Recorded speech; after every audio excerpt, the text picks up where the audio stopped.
Tel un pèlerin du Moyen-Âge, c'est avec émotion et ravissement que j'ai atteint le rocher sacré de Rocamadour.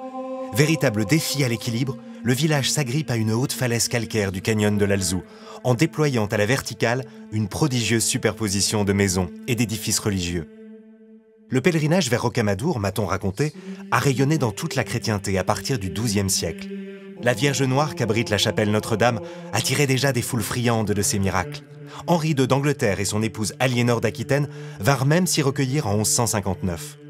7 ans plus tard, on y découvrit le corps intact de celui qu'on baptisa Saint Amadour, une relique qui allait donner son nom au village et asseoir définitivement la renommée du pèlerinage.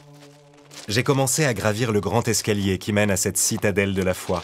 216 marches qu'on montait à genoux au Moyen-Âge en récitant le chapelet.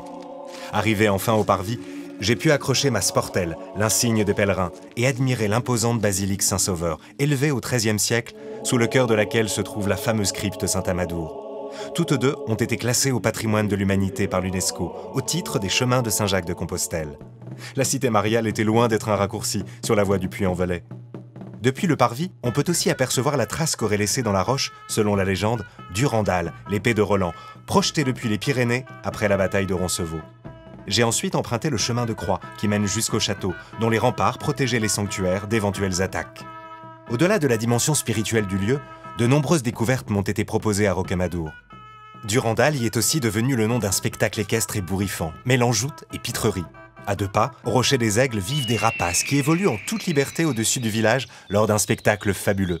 À l'Hospitalet, la forêt des singes m'a permis d'approcher 130 petits magots, eux aussi évoluant librement.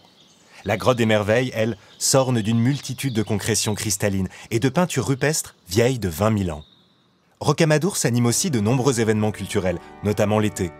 Les médiévales en juillet, avec leurs banquets moyenâgeux, le festival de musique sacrée en août, dont le pivot est le grand orgue de la basilique en forme de proue de bateau, qui rappelle les sauvetages miraculeux de marins ayant invoqué Notre-Dame de Rocamadour au XVIe siècle. L'apothéose vient en septembre, avec les incontournables montgolfiades qui voient des dizaines de ballons survoler le rocher. Rocamadour a aussi ses trésors gastronomiques. C'est en empruntant l'un des nombreux sentiers de randonnée, à pied et en vélo, que j'ai goûté le plus connu. À la chèvrerie de la Borie d'Imbert, j'ai assisté à la fabrication du Rocamadour AOP, un fromage au lait cru entier dont l'origine remonte au XVe siècle et qui est célébré en juin lors de la fête des fromages. J'ai poursuivi mon chemin dans le parc naturel régional des Causses du Quercy, caractérisé notamment par son relief karstique. Truffé de grottes souterraines et de résurgences secrètes, souvent appréciées des plongeurs, il prend toute sa dimension au gouffre de Padirac, profond de 103 mètres et large de 32. On peut même s'y promener en barque.